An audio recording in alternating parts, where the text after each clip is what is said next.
10번째 글입니다. 10. 몹시 슬픈 나날들이 이어졌다. 영원히 사라진 친근한 존재의 부재로 텅 빈 듯해 보이는 집안의 울적한 날들이 흘러갔다. 고인이 항상 사용하던 물건을 접할 때마다 고통이 되살아나는 날들이었다. 순간순간 기억이 떠올라 마음이 아팠다. 고인이 사용하던 안락 의자가 여기 있고 현관엔 양산이 남아있고 하녀가 치우지 않은 유리컵이 있다. 방마다 굴러다니는 물건들이 있다. 가위, 장갑 한 짝, 고인의 둔한 손가락에 종이가 다른 책, 사소한 일들을 상기하기 때문에 고통스러운 의미를 띠는 온갖 하찮은 물건들. 게다가 고인의 목소리도 따라다닌다. 소리가 들리는 것만 같다. 어디로든 달아나고 싶고 이 집의 강박에서 벗어나고 싶다. 그러나 남아서 고통받는 다른 가족이 있기에 남아야만 한다. 더구나 자네는 얼마 전에 알게 된 사실에 대한 기억에 억눌려 있었다. 그 생각이 무겁게 그녀를 압박했다. 상처 입은 마음은 아물지 않았다. 그 흉측한 비밀로 고독은 더 깊어졌다. 그녀의 마지막 확신마저 마지막 믿음과 함께 땅에 떨어졌다. 얼마 후 아버지는 점점 더 암담한 슬픔에 빠져들게 되자 움직이고 바람을 쐴 필요를 느끼고 떠났다. 그렇게 종종 주인들 중 한 사람이 사라지는 걸 보아온 큰 집은 조용하고 규칙적인 일상을 되찾았다. 그러다 폴이 아팠다. 자네는 혼이 빠져 12일 동안이나 잠도 자지 않고 거의 먹지도 않았다. 아이는 낳았다. 그러나 그녀는 아이가 죽을 수도 있다는 생각에 여전히 질겁해 있었다. 그렇게 되면 그녀는 뭘 해야 할까? 어떻게 될까? 아이를 하나 더 가져야겠다는 막연한 욕구가 슬며시 그녀 마음에 싹 텄다. 그러더니 이내 자기 곁에서 아들과 딸, 두 아이가 뛰노는 걸 보고 싶다는 오래된 욕구에 사로잡혀 꿈을 꿨다. 그리고 그것은 강박증이 되었다. 그러나 로잘리 사건 이후로 그녀는 진료행과 떨어져 지냈다. 지금 그들이 처한 상황에서 그와 가까워지기란 불가능해 보였다. 게다가 진료행은 다른 사람을 사랑하고 있었다. 그녀는 그 사실을 잘 알았다. 다시금 그의 애무를 견딜 생각만 해도 혐오감에 치가 떨렸다. 그래도 그럴 기회만 있으면 참고 받아들였을 것이다. 그만큼 다시 어머니가 되고 싶은 욕망은 강렬했다. 그러나 그녀는 어떻게 정사를 다시 시작할 수 있을까 고심했다. 자기의 의도를 알아차리게 하느니 차라리 수치심에 죽는 편을 택할 것이다. 그는 더 이상 그녀 생각을 하지 않는 것 같았다. 그녀는 포기할 생각이었다. 그런데 매일 밤 딸을 가진 꿈을 꾸었다. 딸이 플라토나스 아래에서 폴과 노는 모습을 보았다. 이따금 그녀는 밤에 일어나서 아무 말 없이 남편의 방으로 가고 싶은 충동을 느꼈다. 심지어 두 번이나 남편의 방문 앞까지 갔다. 그리고 수치심에 쿵쾅쿵쾅 뛰는 가슴을 안고 황급히 돌아왔다. 남작은 떠나고 없었고 어머니는 돌아가셨다. 이제 잔네에겐 마음속 비밀을 털어놓고 의논할 수 있는 사람이 아무도 없었다. 그래서 피코 신부를 찾아가서 고해의 형식을 빌려 자신이 품은 어려운 계획을 얘기해 보기로 결심했다. 그녀가 도착했을 때 신부는 과실수가 심어져 있는 작은 정원에서 성무 일과서를 읽고 있었다. 몇 분간 이런저런 얘기를 나눈 뒤 그녀가 얼굴을 붉히며 우물쭈물 말했다. 신부님, 고해성사를 하고 싶어요. 그는 어리둥절해서 안경을 치켜들고 잔네를 물끄러미 응시했다.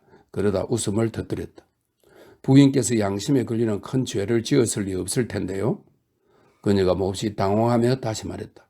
그런 건 아니지만 신부님께 조언을 구하고 싶어요. 이렇게 말씀드리기는 정말 힘든 조언이라서요. 그는 즉시 호인의 모습을 버리고 성직자의 태도를 취했다. 그렇다면 고해실에서 듣겠습니다. 갑시다. 그러나 그녀는 갑자기 그런 부끄러운 이야기를 아무도 없는 경건한 성당에서 말한다는 게 마음에 걸려 머뭇거리며 신부를 붙들었다. 아니면 신부님, 제가 신부님만 괜찮으시다면 무슨 일로 제가 찾아왔는지 여기서 말씀드릴게요.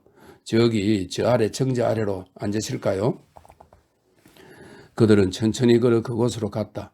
그녀는 어떻게 표현할지 어떻게 말을 꺼낼지 고심했다. 두 사람은 앉았다.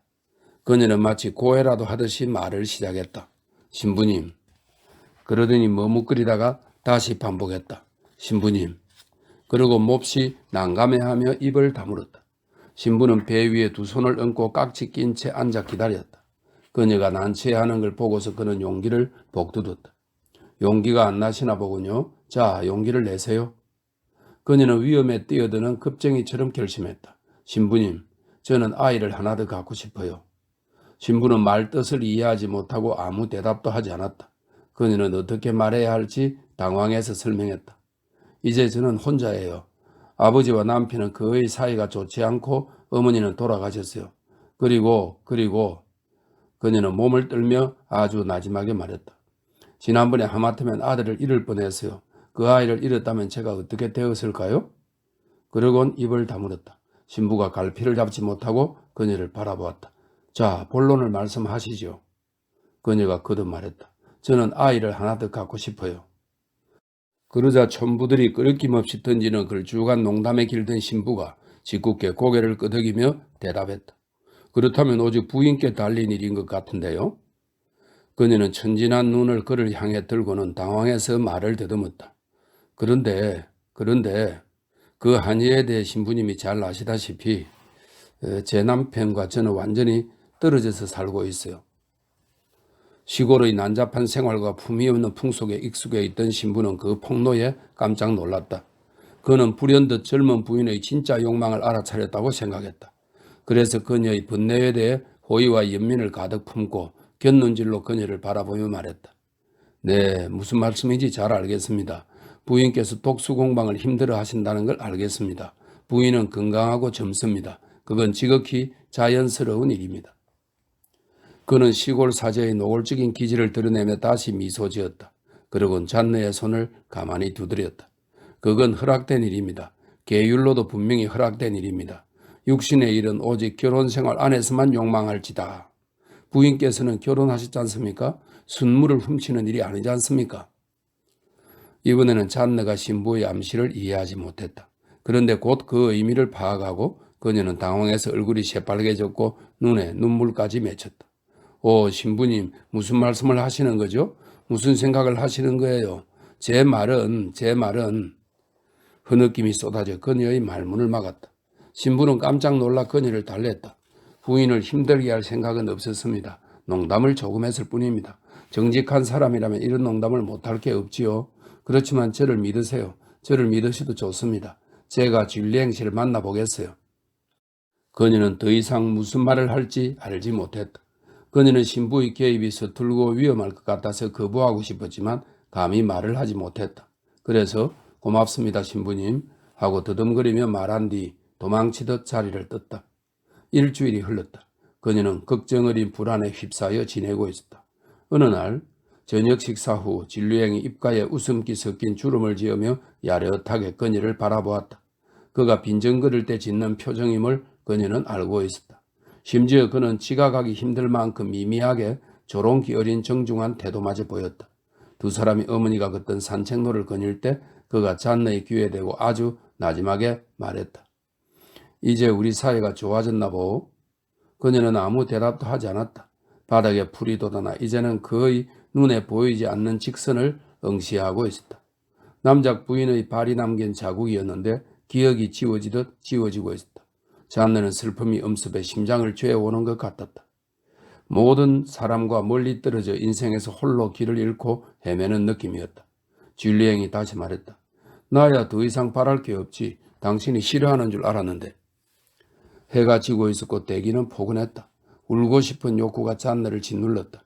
친구에게 마음을 털어놓고 싶은 욕구, 자신의 고통을 얘기하고 부둥켜 안고 싶은 욕구였다.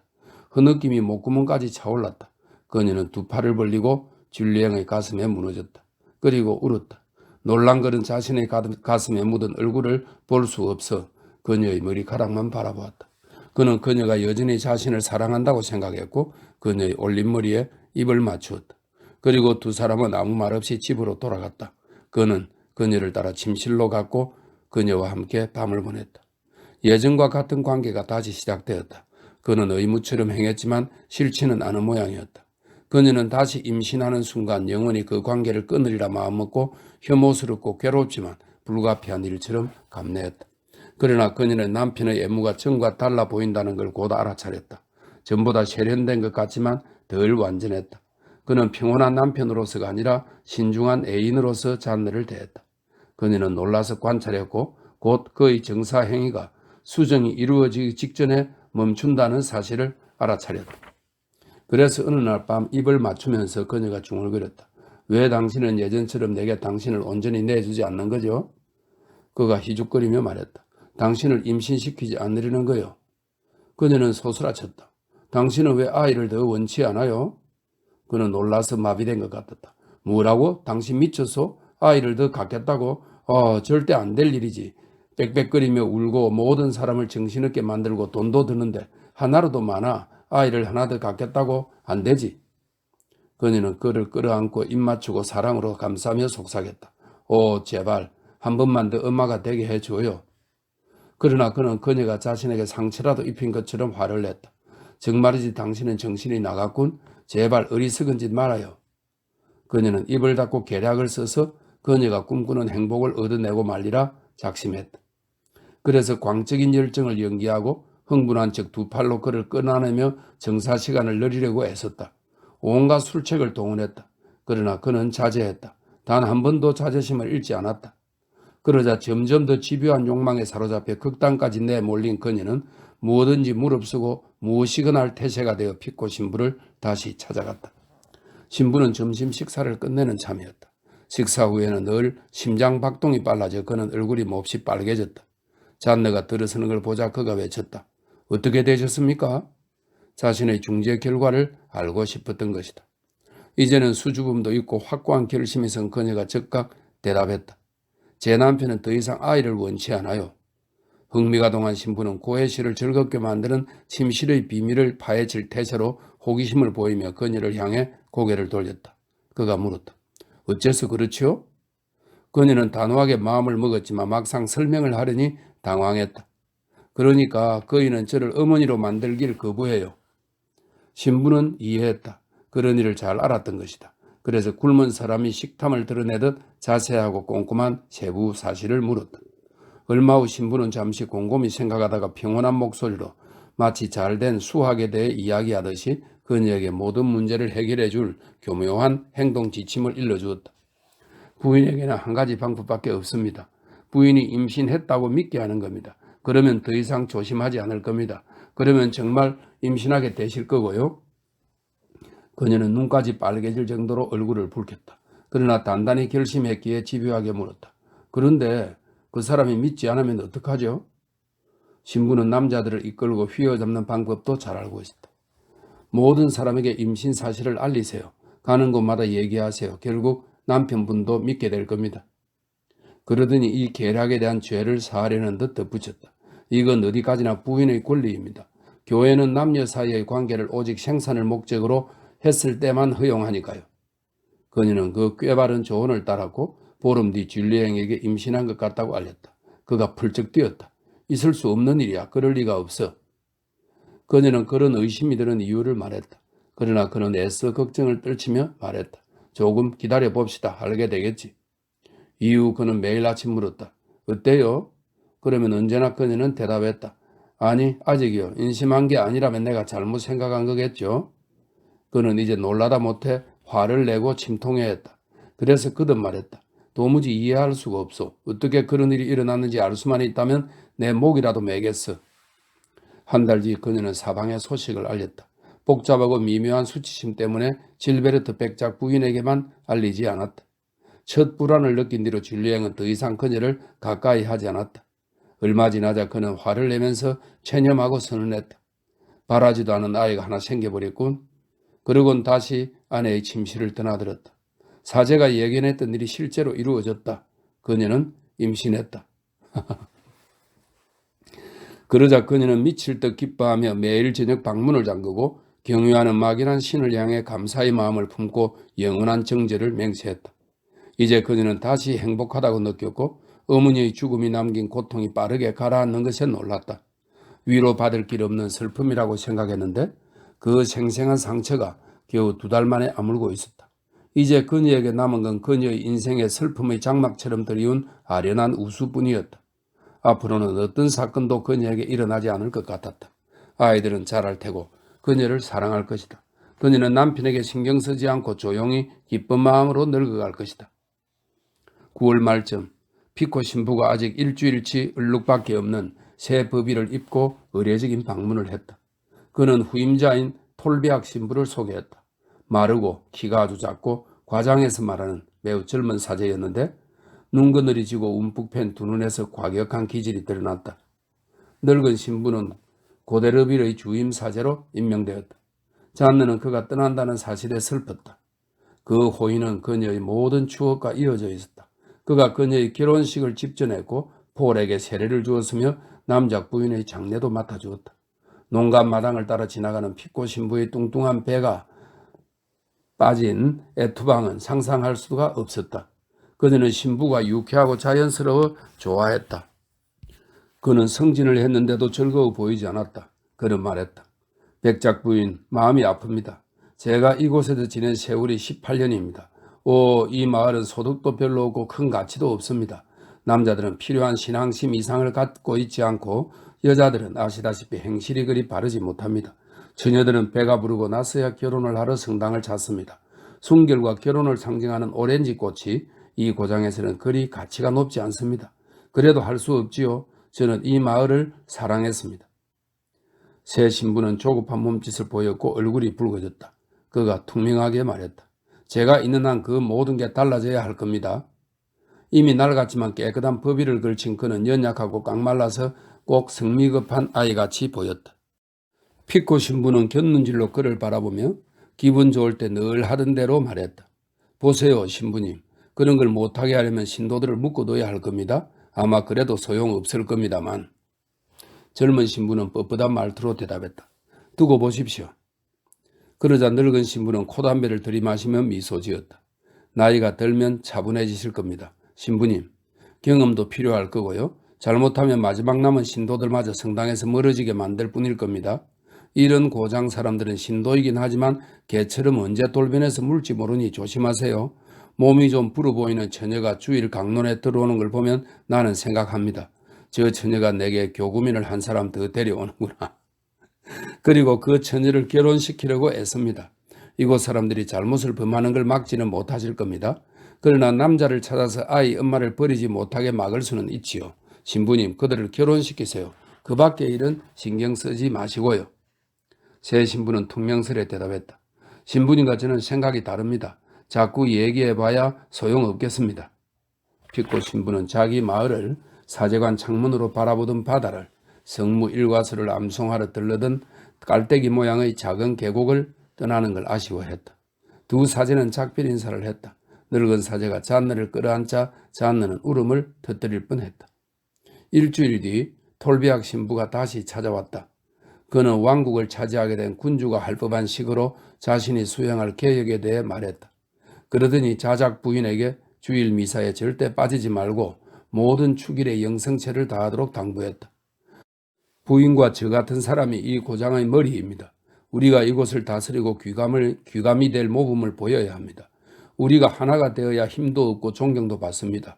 교회와 성이 손을 잡으면 초가는 우리를 두려워하고 우리에게 복종할 겁니다. 잔느의 종교는 대단히 감성적이었다. 여자들이 대개 품는 몽상적인 믿음이었다. 그녀가 종교적 의무를 행한다면 그거 무엇보다 수녀원에서 들인 습관 때문이었다. 남작의 비판적인 철학이 이미 오래전에 그녀의 종교적 신념을 무너뜨렸던 것이다. 피코 신부는 그녀가 그에게 줄 수 있는 적은 것에 만족했고 그녀에게 훈계를 늘어놓는 법이 없었다. 그러나 그의 후임자는 지난 일요일 미사에서 그녀가 보이지 않자 불안하고 준엄한 얼굴로 달려온 것이다. 그녀는 사제관과 등지는 걸 바라지 않아서 첫 몇 주 동안이라도 성의 있게 근면한 모습을 보일 작정이었다. 그러나 차츰 성당에 습관이 들었고 허약하면서 강직하고 위압적인 그 사제에게 영향을 받았다. 그 광신적인 신부의 열성과 열의가 그녀는 마음에 들었다. 그는 모든 여자들의 영혼에 깃든 종교적 시정의 현을 그녀 내면에서 울리게 했다. 그의 완고한 엄격함, 세속과 육체적 쾌락에 대한 경멸, 인간적 관심사에 대한 혐오, 하나님을 향한 사랑, 거칠고 젊은 미숙함, 딱딱한 말투, 완고한 의지가 잔느에게는 순교자가 마땅히 갖춰야 할 면모라는 인상을 안겼다. 이미 환멸을 맛보고 고통받고 있던 그녀는 하늘의 대리자인 이 어린 신부의 강직한 광신에 매혹되었다. 그는 종교의 경건한 기쁨이 어떻게 그녀의 모든 고통을 가라앉히는지 보여주면서 그녀를 위로자 그리스도 곁으로 인도했다. 그녀는 고해소에서 15살밖에 되지 않아 보이는 이 신부 앞에 경망하게 무릎 꿇고서 스스로 작고 나약한 존재라고 느꼈다. 그러나 신부는 곧 시골 사람 모두가 싫어하는 인물이 되었다. 자기 자신에게도 엄격함을 굽히지 않는 그는 다른 사람들에게도 냉혹한 불관용의 태도를 보였다. 특히 한 가지 일에 그는 격노하고 부하가 치밀어 올랐는데 바로 사랑이었다. 그는 강론할 때 성직자의 관행에 따라 노골적인 표현을 써서 사랑에 대해 말하며 격분했다. 시골 청중에게 쩌렁쩌렁한 목소리로 유욕을 단죄했다.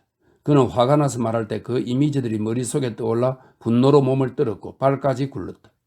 다 큰 사내애들과 여자애들은 성당에서 은밀한 눈길을 주고받았다.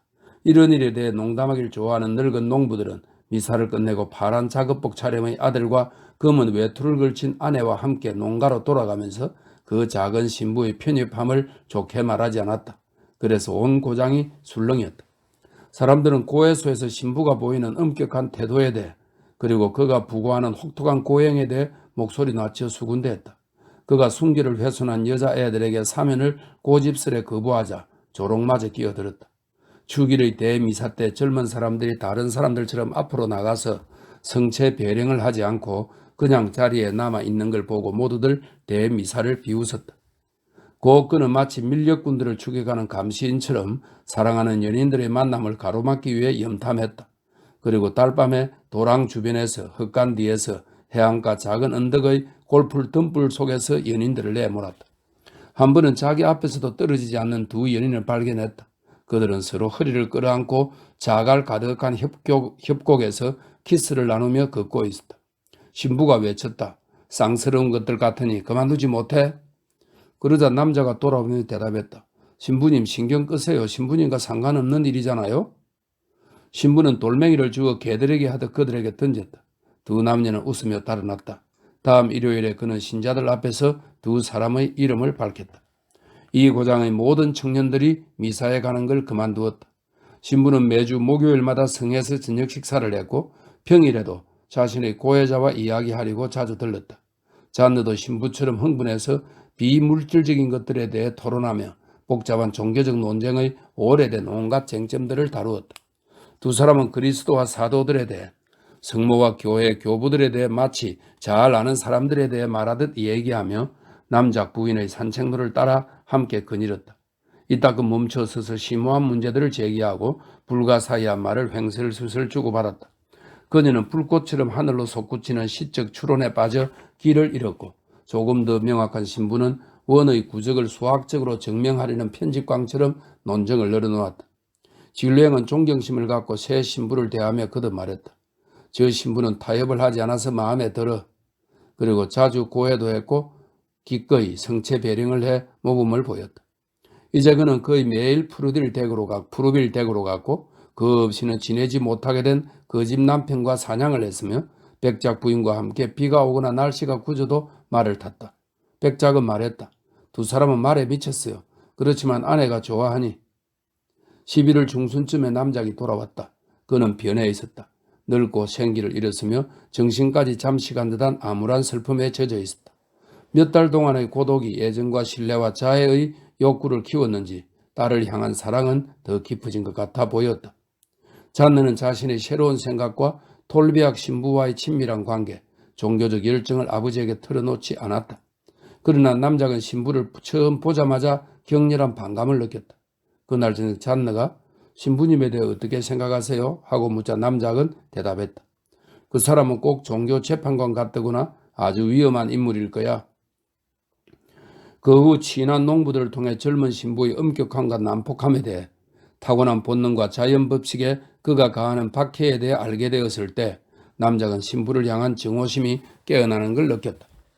남작은 자연을 예찬하는 예철학자들과 같은 부류의 사람이어서 동물 두 마리가 교접하는 걸 봐도 감동했고 범신론적 신 앞에서는 무릎을 꿇어도 부르주아적 성향의 위선적인 분노와 폭군 같은 복수 기질을 띤 가톨릭 개념의 신 앞에서는 발끈했다. 그가 보기에 가톨릭의 신은 그가 막인이 생각한 창조를 운명적이며 무한하고 전능한 창조를 생명과 빛, 땅, 생각, 식물, 바위, 인간, 공기, 짐승, 별, 신, 곤충, 피조물인 동시에 창조물인 창조를 깎아내리는 존재였다. 의지보다 강하고 추론보다 방대하며 우연의 필연성에 따라 세상을 더럽히는 여러 태양의 근접 정도에 따라 목적도 없이 이유도 없이 무한한 공간 속에서 모든 방향과 모든 형태에서 한계없이 산출하는 창조 말이다. 창조는 모든 싹을 내포하고 있기에 생각과 생명이 그 안에서 나무의 꽃과 열매처럼 자란다. 따라서 그에게는 번식이 보편적인 위대한 법칙이요 보편적 존재의 한결같은 난해한 의지를 실현하기에 존중받아 마땅한 신성하고 성스러운 행위였다. 그래서 그는 이 농가 저 농가를 다니면서 생명을 박해하고 관용을 모르는 신부에 반대하는 행동을 계시했다. 잔느는 그 상황을 애석해하며 주님께 기도하고 아버지에게 애원했다. 그러나 그는 언제나 이렇게 대답했다. 저런 사람과는 싸워야 해. 이건 우리의 권리이고 의무야. 저런 사람들은 인간이 아니야. 그는 긴 백발을 흔들며 거듭 말했다. 저들은 인간이 아니야. 아무것도 이해 못해. 아무것도. 저들은 파멸의 꿈에 빠져 행동하고 있어. 반물리적인 사람들이지. 그는 저주라도 퍼붓듯 큰 소리로 외쳤다. 반물리적인 자들이야. 신부는 남작이 적임을 잘 간파했지만 반드시 성과 젊은 부인의 지배자로 남고 싶었기에 최종 승리를 확신하고 귀에만 엿보았다. 한 가지 강박적인 생각이 그를 떠나지 않았다. 그는 줄리엔과 질베르트의 연애를 우연히 알게 되었는데 무슨 수를 써서라도 그 관계를 끊어놓고 싶었던 것이다. 어느 날 그는 잔느를 찾아가서 광신적인 면담을 길게 나눈 뒤 그녀에게 그와 합세해서 그 집안에 닥친 악을 무찌르고 위험에 빠진 두 영혼을 구하자고 청했다. 그녀는 그 말을 알아듣지 못하고 무슨 뜻인지 알고 싶어 했다. 신부가 대답했다. 아직 때가 되지 않았습니다. 곧 다시 뵈러 오겠습니다. 그러곤 불쑥 떠났다. 겨울이 끝나가고 있었다. 축축하고 미적지근한 겨울. 반일하는 사람들의 말로는 썩은 겨울이었다. 신부는 며칠 뒤에 다시 찾아와서 모범을 보여야 할 사람들 사이의 부적절한 관계에 대해 모호한 말로 얘기했다. 모든 수단을 동원해 그 관계를 중단시키는 것이 그 사실을 아는 사람들의 의무라고 그는 말했다. 그러곤 고상하고 엄숙한 말을 늘어놓더니 잔느의 손을 잡고는 눈을 뜨고 사태를 깨닫고 자기를 도와달라고 청했다. 이번에는 잔느도 이해했지만 조용한 집안에 발생할지 모를 괴로운 일들을 생각하고는 질급해서 입을 다물었다. 신부가 무슨 말을 하는지 알아듣지 못한 척했다. 그러자 신부는 더 이상 머뭇거리지 않고 확실하게 말했다. 백작 부인. 여기서 백작 부인은 원문 그대로 옮긴다고 그렇게 적혀 있네요. 제가 수행하려는 건 괴로운 의무입니다. 하지만 달리 어쩔 도리가 없습니다. 제가 맡은 직무가 부인께서 막을 수 있는 일을 모르도록 내버려 두지 말라고 명령하니까요. 부인의 남편께서 푸르빌 부인과 죄가 되는 관계를 맺고 계시다는 사실을 아셔야 합니다. 그녀는 체념하고 힘없이 고개를 숙였다. 신부가 다시 말했다. 어떻게 하시렵니까 이제? 그러자 그녀가 더듬거리며 말했다. 신부님, 제가 어떻게 하길 바라세요? 그가 맹렬히 대답했다. 그 죄진 열정을 막는 일에 뛰어드십시오. 그녀는 울음을 터뜨렸고 비통한 목소리로 말했다. 그렇지만 그 사람은 이미 저를 속이고 하녀와도 바람을 피운 적이 있어요. 그는 제 말도 듣지 않고 더 이상 저를 사랑하지도 않습니다. 제가 마음에 들지 않는 말을 하면 바로 제게 난폭하게 군답니다. 그러니 제가 뭘 할 수 있겠어요? 신부는 단도직입적으로 대답하지 않고 외쳤다. 그렇다면 굴복하시는 겁니다. 체념하시는 거예요. 성낙하시는 거라고요. 간통이 부인의 지붕 아래 벌어지고 있어요. 그런데 그걸 묵인하다니요? 범죄가 부인 눈앞에서 벌어지는데 외면하시는 겁니까? 부인은 아내가 맞습니까? 기독교인이 맞습니까? 어머니가 맞아요? 그녀는 흐느꼈다. 제가 어떻게 하면 좋겠습니까? 그가 응수했다. 이런 치욕을 허용하지 말고 뭐든지 하세요. 뭐든지 그 사람과 헤어지세요. 이 더러운 집에서 달아나세요. 그녀가 말했다. 그렇지만 신부님, 제겐 돈이 없어요. 이젠 용기도 없고요. 게다가 증거도 없이 어떻게 떠나죠? 제게 그럴 권리조차 없어요. 사제가 몸을 부르르 떨며 일었다. 부인께서는 비겁함을 따르고 있어요. 부인께서는 다를 줄 알았습니다. 부인도 하나님의 자비를 받을 자격이 없군요. 그녀는 무릎을 꿇고 쓰러졌다. 오, 제발 저를 버리지 마시고 조언을 해주세요. 그가 투명한 목소리로 말했다. 푸르빌 씨의 눈을 뜨게 하세요. 이 관계를 깨는 건 그 사람이 할 일입니다. 그 생각에 그녀는 공포에 사로잡혔다. 그랬다간 그가 두 사람을 죽일 겁니다. 신부님, 저는 밀고를 하게 되고요. 오, 그건 절대 안 됩니다. 그러자 신부는 격분해서 그녀에게 저주라도 내리려는 듯이 한 손을 들어 올렸다. 그렇다면 수치와 죄악 가운데 머물러 계세요. 부인은 그들보다 더 죄인이 되는 겁니다. 참으로 관대한 아내이시군요. 더는 제가 여기서 할 일이 없네요. 그러더니 그는 너무 격분해서 온몸을 부르르 떨며 떠났다. 그녀는 양보할 작정으로 약속하겠노라고 말하려고 정신없이 신부를 따라갔다. 그러나 신부는 여전히 분노로 치를 떨며 그의 자기 키만한 긴 파란색 우산을 흔들며 성큼성큼 걸어갔다. 그는 줄리앵이 가지치기 작업을 지시하며 울타리 옆에 서 있는 걸 보았다. 그러자 왼쪽으로 꺾어 쿠이아르 농장을 가로질렀다. 그가 거듭 말했다. 부인, 날 내버려 두세요. 더는 부인께 드릴 말이 없어요. 신부가 지나는 길 마당 한가운데 쿠이아르 집안 아이들과 이웃집 아이들이 암캐 미르자의 우리 주변에 모여 말없이 집중해서 무언가를 신기하게 바라보고 있었다. 아이들 가운데 남작이 뒷짐을 지고 서서 역시나 호기심을 보이며 바라보고 있었다. 마치 학교 선생 같았다. 그런데 멀리서 사제를 보고 남작은 그와 인사하고 말 섞는 걸 피하려고 그 자리를 떴다. 잔느가 애원하며 말했다. 신부님, 며칠만 주세요. 성으로 돌아오세요. 제가 할 수 있는 일과 준비할 것을 말씀드릴게요. 함께 상의해요. 두 사람은 아이들이 모여있는 근처에 이르렀다. 신부는 그렇게 아이들의 관심을 끄는 것이 무엇인지 보려고 다가갔다. 개가 새끼를 낳고 있었다. 우리 앞에는 이미 5마리의 새끼가 어미 주위에서 오글거리고 있었다. 어미는 힘없이 모로 누워 다정하게 새끼를 핥고 있었다. 신부가 몸을 숙여 바라보던 순간 경련하던 개가 몸을 길게 뻗었고 6번째 새끼가 보였다. 그러자 아이들은 모두 기뻐서 손뼉을 치며 소리 지르기 시작했다. 또 한 마리가 나왔어. 또 한 마리야. 아이들에게 그것은 놀이였다. 어떤 불순함도 끼어들지 않은 자연스러운 놀이였다. 아이들은 사과가 떨어지는 걸 바라보듯이 그 탄생을 응시했다. 톨비악 신부는 처음엔 어리둥절한 채 서 있다가 참을 수 없는 분노에 사로잡혀 커다란 우산을 들어 올리더니 모이는 꼬마들의 머리통을 있는 힘껏 후려쳤다. 놀란 아이들은 그러마 날 살려라 하고 달아났다. 신부는 분만 중인 개와 마주하게 되었다. 개는 일어서려고 애쓰고 있었다. 신부는 어미개가 다리를 뒷곳을 여유조차 주지 않고 미친 듯이 팔을 휘둘러 개를 두들겨 패기 시작했다. 묶인 개는 달아나지도 못하고 맞고는 버둥거리며 끔찍한 신음소리를 냈다. 우산이 부러졌다. 그러자 빈손이 된 신부는 개 몸에 올라가 미친 듯이 밟고 뭉개고 이겼다. 그 압박에 마지막 새끼가 세상 밖으로 튀어나왔다. 눈도 뜨지 못하고 깨갱거리면서 젖꼭지를 찾고 있는 갓난 새끼들 틈에서 피투성이가 된 채 아직 꿈틀거리는 어미 개를 신부는 뒤축으로 광포하게 밟아 죽였다. 잔느는 달아났다. 사제는 갑자기 목덜미가 잡히는가 싶더니 따귀를 얻어맞았고 그의 삼각모가 날아갔다. 경노한 남작이 그를 울타리까지 끌고 가 길바닥에 내동댕이 쳤다. 르 페르티시가 돌아오니 자기 딸이 무릎을 꿇고 갓 태어난 강아지들 틈에 앉아 흐느끼며 강아지들을 치마폭에 담고 있었다. 그는 성큼성큼 딸 곁으로 돌아와 손짓을 하며 외쳤다. 봤지? 사제복을 입은 저 인간을 이제 봤어? 농부들이 달려왔고 모두가 배가 터진 짐승을 쳐다보았다. 구야를 음음히 외쳤다. 어떻게 저렇게 잔인할 수 있지? 잔느는 강아지 7마리를 데리고 와서 자신이 기르겠다고 했다. 강아지들에게는 우유를 먹이려고 시도해보았다. 3마리가 다음날 죽었다. 그러자 시목 영감이 젖먹일 개를 찾으려고 온 동네를 돌아다녔다. 개는 찾지 못했지만 암고양이 1마리를 데려와서 고양이가 할 수 있을 거라고 했다. 강아지 3마리가 더 죽어서 마지막 남은 강아지를 유모 고양이에게 맡겼다.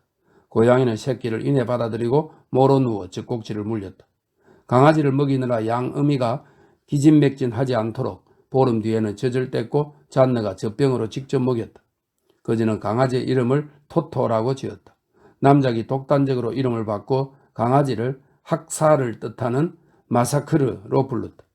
신부는 다시 오진 않았지만 다음 일요일 강론에서 성을 향해 저주와 주술과 협박을 퍼부었고 상처는 인두로 찢어야 한다고 말하며 남작을 맹렬히 비난했는데 남작은 비웃을 뿐이었다. 신부는 줄리앵의 새 연애에 대해서는 아직도 어렴풋이 암시만 했다. 자작은 격분했지만 추문을 겁내 화를 사겠다. 신부는 강론을 할 때마다 복수를 예고했고 하나님의 시간이 다가오고 있으니 그의 적들은 모두 호되게 당할 것이라고 예언했다. 줄리앵은 주교에게 정중하면서 단호한 편지를 썼다. 톨비악 신부는 불명예를 당할 위기에 처했다. 그러자 입을 다물었다. 이제는 신부가 홀로 상기된 표정으로 성큼성큼 걸으며 오래도록 산책하는 것이 눈에 띄었다. 질베르트와 진루행은 성마 산책을 하면서 자주 그를 보았다. 때로는 멀리 들판 끝이나 절벽 가장자리에 검은 점처럼 자리한 그를, 때로는 협곡에 들어서다가 성무 일과서를 읽고 있는 그를 보곤 했다. 그러면 두 사람은 그의 곁을 지나가지 않으려고 고삐를 돌리곤 했다. 봄이 왔고 그들의 사랑도 되살아나서 두 사람은 때로는 여기서 때로는 저기서 산책이 이끄는 모든 피신처 아래에서 매일같이 서로의 품에 안겼다. 나무 잎들이 아직 여리고 풀이 축축해서 한여름처럼 숲속 장목림 깊이 들어갈 수가 없었기에 대개 그들은 자신들의 포옹을 숨기기 위해 지난 가을부터 부코트 언덕 꼭대기에 방치되어 있는 목동의 이동식 오두막을 이용했다. 그 바퀴 달린 오두막은 절벽에서 500m 떨어진 곳, 계곡의 가파른 내리막이 막 시작되는 지점에 덩그러니 남아있었다. 그곳에서는 들판을 내려다볼 수 없었기에 갑자기 들킬 일이 없었다. 말들은 끌채에 매인 채 그들이 정사에 지칠 때까지 기다렸다. 그러던 어느 날 그들이 막 그 피신처를 떠나려는 순간 언덕의 골풀숲에 거의 숨어서 앉아있는 톨비악 신부를 보았다. 말을 협곡에 두어야겠어요. 말 때문에 멀리서도 우리가 어디 있는지 알겠어요. 그 후로 그들은 말을 가시덤불이 우거진 골짜기 한쪽 구석에 메어두는 습관이 들었다. 어느 날 저녁 두 사람은 백작과 함께 저녁 식사를 하기로 되어 있는 브리에트로 돌아오다가 성에서 나오는 에토방의 신부와 마주쳤다. 그는 한쪽 옆으로 비켜 두 사람이 지나가게 했고 그들이 그의 눈을 보지 못하게 고개 숙여 인사했다. 순간 그들 마음에 불안감이 엄습했지만 이내 사라졌다. 그러던 어느 날 오후 바람이 심하게 불어 5월 초순이었다. 불가에서 책을 읽고 있던 잔느는 후르빌 백작이 몹시도 바삐 걸어오고 있는 걸 보고 불행이 닥쳤음을 직감했다. 그녀는 그를 맞이하려고 서둘러 내려갔다. 그와 마주하고 그녀는 혹시 그가 미친 게 아닐까 생각했다. 그는 집에서만 쓰는 커다란 털모자에 사냥 차림을 하고 있었는데 얼굴이 너무 창백해서 평소에는 붉은 혈색 때문에 눈에 띄지 않던 붉어스름한 콧수염이 마치 불꽃처럼 보였다. 그는 흠상궂은 눈을 정신없이 사방으로 굴렸다. 그가 더듬거리며 말했다. 제 아내가 여기 있죠? 잔느는 당황해서 대답했다. 아니요, 오늘은 전혀 보지 못했어요. 그러자 그는 마치 다리가 부러진 것처럼 털썩 주저앉더니 모자를 벗고 손수건으로 이마를 거듭 닦았다. 그러다 벌떡 일어나 잔느를 향해 두 손을 내밀고 무언가 말하려는 듯 어떤 끔찍한 고통을 그녀에게 털어놓으려는 듯 입을 벌린 채 다가왔다. 그러더니 멈춰서서 그녀를 뚫어져라 쳐다보며 헛소리처럼 내뱉었다. 부인의 남편이 부인도 그러곤 바다 쪽으로 달려갔다. 잔느는 그를 멈춰 세우기 위해 겁에 질린 채 그의 이름을 부르며 애원했고 달려가면서 생각했다. 그가 전부 알았어. 어쩌려는 걸까? 제발 두 사람을 찾지 못해야 될 텐데. 그러나 그녀는 그를 따라잡지 못했고 그는 그녀의 말을 듣지 못했다. 그는 목표를 확신하고는 머뭇거리지 않고 앞으로 달려나갔다. 도랑을 건너고 거인의 걸음으로 골풀밭을 지나 절벽으로 갔다. 잔느는 나무가 심어진 비탈에 선 채 오래도록 눈으로 그를 쫓았다. 그러다 그가 시야에서 벗어나자 불안에 떨며 집으로 돌아갔다. 그는 오른쪽으로 돌았고 달리기 시작했다. 일렁이는 바다에서 파도가 몰아쳤다. 시커먼 먹구름이 미친 듯한 속도로 몰려왔다가 지나갔고 또 다른 구름이 몰려왔다. 구름이 올 때마다 언덕에 소나기가 쏟아졌다. 바람은 휘파람 소리를 내며 구슬프게 신음했고 풀을 뽑았고 어린 수확물을 쓰러뜨렸으며 크고 흰 새들을 마치 거품인 양 멀리 실어가 땅에 내동댕이 쳤다. 우박 섞인 소나기가 백작의 얼굴을 후려쳤고 뺨과 콧수염을 흠뻑 적셨으며 요란한 소리로 귓속을 채워 심장을 펄떡이게 했다. 저 아래, 그 앞에 보코트 골짜기가 깊은 협곡을 드러냈다. 거기까지는 양 없는 목초지에 목동의 오두막 하나 외엔 아무것도 보이지 않았다. 말 두 마리가 바퀴 달린 이동식 오두막의 뜰채에 메어져 있었다. 이런 날씨에 그들이 무얼 겁냈겠는가? 말을 보자 백작은 땅에 엎드렸다. 그러곤 두 손과 무릎으로 기어가는데 진흙투성이가 된 거구가 짐승 털이 달린 모자까지 썼으니 그야말로 괴물 같았다. 그는 외딴 오두막까지 기어가서 나무 판자 틈새로 발각되지 않으려고 오두막 밑에 숨었다. 말들이 그를 보고 동요했다. 그는 손에 빼들고 있던 칼로 말의 고삐를 천천히 잘랐다. 그때 돌풍이 불어와 목재 오두막의 기울어진 지붕을 때려 바퀴 달린 오두막을 흔들자 말들은 질겁에서 달아났다. 그러자 백작은 일어나서 눈을 문 밑에 갖다 대고 안을 살폈다. 그러곤 그는 움직이지 않았다. 기다리는 것 같았다. 꽤 긴 시간이 흘렀다. 머리부터 발끝까지 진흙투성이가 된 그가 갑자기 일어섰다. 그는 미친 사람처럼 밖에서 빗장을 질렀고 끌채를 쥐고 오두막을 흔들기 시작했다. 그 집을 산산조각 내고 싶어 하는 것처럼 보였다. 그러다 갑자기 끌채를 둘러매고 큰 키를 굽히더니 혼신의 힘을 다해 헐떡이며 소처럼 오두막을 끌었다. 그는 이동식 오두막과 그 안에 든 사람들을 가파른 비탈 쪽으로 끌었다. 오두막 안 사람들은 무슨 일이 일어난 건지 영문을 모른 채 주먹으로 벽을 치며 소리 질렀다. 비탈 꼭대기에 이르자 그는 그 가벼운 오두막을 내려놓았고 오두막은 가파른 비탈로 굴려 내려가기 시작했다. 오두막은 미친 듯이 속도가 불어 점점 더 빨리 떨어지면서 끌채로 바닥을 치고 짐승처럼 솟구쳤다가 비틀거리며 굴러갔다. 도랑에 웅크리고 있던 웬 늙은 거린이 그것이 자기 머리 위로 쏜살같이 지나가는 걸 보았다. 나무 오두막 속에서 내지른 끔찍한 비명소리도 들었다. 갑자기 충격으로 바퀴 하나가 떨어져 나가자 오두막은 옆으로 쓰러지더니 다시 공처럼 굴러내려갔다.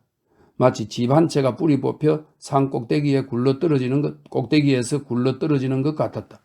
오두막은 마지막 협곡 끄트머리에 이르러 곡선을 그리며 튀어오르더니 바닥에 떨어지면서 계란처럼 터졌다. 오두막이 돌바닥에 부딪혀 부서지자 그것이 지나가는 걸 본 거린이 덤불을 헤치고 쟁걸음으로 내려왔다. 그는 촌부다운 조심성을 보이며 배가 갈라진 오두막 가까이 다가가지도 못하고 사고 소식을 전하러 이웃 농가로 달려갔다. 사람들이 달려왔다. 그들은 자네를 들어올리고 시신 두구를 발견했다. 시신은 온통 다치고 부서지고 피투성이었다. 남자는 이마가 쪼개지고 얼굴 전체가 으깨져 있었다. 여자는 턱뼈가 떨어져 덜렁거리고 있었다. 부러진 사진은 살날에 뼈가 없는 것처럼 허물거렸다. 그럼에도 두 사람을 알아볼 수는 있었다. 사람들은 그 불행의 원인을 오랫도록 추론했다. 오두막에서 이 양반들이 뭘 하고 있었을까? 웬 여자가 말했다. 그러자 늙은 거린이 돌풍을 피하려고 저 안에 피신한 모양인데 성난 바람이 오두막을 뒤엎고 굴러 떨어졌을 거라고 이야기했다. 그리고 자신도 거기로 피신할까 했는데 끌채에 말이 메어 있는 걸 보고서 누가 있나 보다 생각했다고 말했다. 그가 흡족한 얼굴로 덧붙였다. 안 그랬으면 내가 적골이 되었겠지? 웬 목소리가 말했다. 그러는 편이 낫지 않았을까? 그러자 남자는 버럭 화를 냈다. 어째서 그게 나는 가난하고 저 사람들은 부자라서 그런 거야? 지금 저 사람들 꼴을 봐. 남자는 누더기 차리며 푹 눌러서 모자에서 흘러내리는 긴 머리카락과 수염이 뒤엉키고 물이 뚝뚝 떨어지는 불길한 몰골로 벌벌 떨며 꼬부라진 지팡이 끝으로 두 시신을 가리키며 말했다. 죽음 앞에서는 우리 모두가 평등한 거야. 다른 농부들도 왔다. 그들은 불안하고 엄음하고 놀라고 이기적이고 비겁한 눈길로 곁눈질했다. 그러더니 어떻게 할지 의논했다. 보상을 생각하고 시신을 성으로 가져가기로 결정이 났다. 따라서 마차 2대가 준비되었다. 그러나 또 다른 어려움이 발생했다. 몇몇은 마차 바닥에 짐만 깔자고 했고 몇몇은 예의상 매트리스를 깔자는 의견이었다. 조금 전에 말한 여자가 외쳤다. 그러면 매트리스에 피가 잔뜩 묻을 텐데 양잿물로 다시 빨아야 할 거예요. 그러자 유쾌한 표정의 뚱뚱한 농부가 말했다. 그 값도 치를 텐데 뭐. 필요한 게 많을수록 값을 비싸게 치르게 될 거잖아. 이 농가가 결정적이었다. 용수철 없는 바퀴에 높게 매단 마차 2대가 하나는 오른쪽으로 하나는 왼쪽으로 떠났다. 마차가 바퀴 자국의 요추를 만날 때마다 한동안 부둥켜 안았지만 이제 다시는 만나지 못하게 된 두 사람의 유해가 흔들리고 들컹거렸다. 백작은 오두막이 가파른 비탈로 굴러 떨어지는 걸 보자마자 비바람을 맞으며 있는 힘껏 달려서 달아났다. 도로를 가로지르고 잠목림을 뛰어넘고 울타리를 통과하며 몇 시간 동안 달렸다. 그렇게 어떻게 왔는지 모른 채 해질 무렵 집으로 돌아왔다. 겁에 질린 하인들이 그를 기다리고 있다가 두 마리 말이 주인 없이 막 돌아왔다고 알렸다. 진류행의 말이 백작 부인의 말을 따라온 것이다. 그러자 푸르비시는 비틀거렸다. 더듬거리는 목소리로 그가 말했다. 이런 험악한 날씨에 무슨 사고가 난 모양이네. 모두 나서서 두 사람을 찾아보게. 그도 다시 떠났다. 그러나 사람들의 시야에서 벗어나자마자 그는 가시덤불 아래 숨어서 죽었거나 죽어가거나 아니면 불구가 되었거나 영원히 얼굴을 알아보지 못하게 되었을 그가 지독한 열정으로 아직도 사랑하고 있는 아내가 돌아올 도로를 염탐했다. 곧 마차 한 대가 무언가 이상한 것을 싣고서 그의 앞을 지나갔다. 마차는 성 앞에 멈춰 서더니 들어갔다. 그것이었다. 아니, 그녀였다. 그러나 무시무시한 불안이 그를 그 자리에서 꼼짝 못하게 못 박았다. 알게 될 것이 끔찍하게 두렵고 진실이 공포스러웠다. 그는 산토끼처럼 웅크린 채 옴싹달싹 못하고 조그만 소리에도 소스라치게 놀랐다. 그렇게 1시간, 어쩌면 2시간을 기다렸다. 마차는 나오지 않았고 그는 자기 아내가 죽어가고 있다고 생각했다. 그녀를 보고 그녀의 눈길을 마주칠 생각만 해도 공포가 엄습해 왔지만 숨어있다고 발각될 것이 불현듯 겁이 나서 집으로 돌아가 그 임종을 지켜보아야 한다고 생각은 했지만 정작 숲 한가운데까지 또 달아났다. 그러다 문득 어쩌면 아내에게 도움이 필요할지도 모르며 누구도 그녀를 도울 수 없을지 모른다는 생각이 들었다. 그래서 미친 듯이 달려서 돌아왔다. 그는 돌아가다가 정원사를 만나자 그에게 외쳤다. 어떻게 됐나? 정원사는 차마 대답하지 못했다. 그러자 푸르빌 씨는 거의 울부짖다시피 했다. 죽었나? 하인이 우물쭈물 말했다. 네, 백장님. 그는 무한한 안도감을 느꼈다. 갑작스레 평온이 핏속과 뻘떡이는 근육 속으로 스며들었다. 그는 단호한 걸음으로 현관 계단을 올라갔다. 다른 마차는 페풀에 도착했다. 잔느는 멀리서 얼핏 보니 매트리스가 깔려있어 그 위에 시신이 누워있겠다고 짐작했고 모든 걸 알아차렸다. 그러곤 감정이 격해져서 의식을 잃고 쓰러졌다. 그녀가 정신을 차렸을 때 아버지가 그녀의 머리를 받치고 식초로 관자놀이를 적시고 있었다. 그가 머뭇거리며 물었다. 너 아니? 그녀가 웅얼거렸다. 네, 아빠. 그녀는 몸을 일으키려 했으나 너무 힘들어서 그러지 못했다. 그날 저녁 그녀는 사산했다. 딸이었다. 그녀는 줄리앵의 장례식은 전혀 보지 못했다. 아무것도 알지 못했다. 하루 이틀 지나서 리종 이모가 와 있다는 사실만 알아차렸다. 열에 들던 악몽에 시달리면서 그녀는 노처녀 이모가 언제, 어느 시기, 어떤 상황에서 페풀을 떠나섰는지 기억해내려 고집스레 애썼다. 그러나 정신이 명료할 때조차도 그건 기억해내지 못했다. 어머니의 죽음 직전에 이모를 보았다는 것만 확신했다.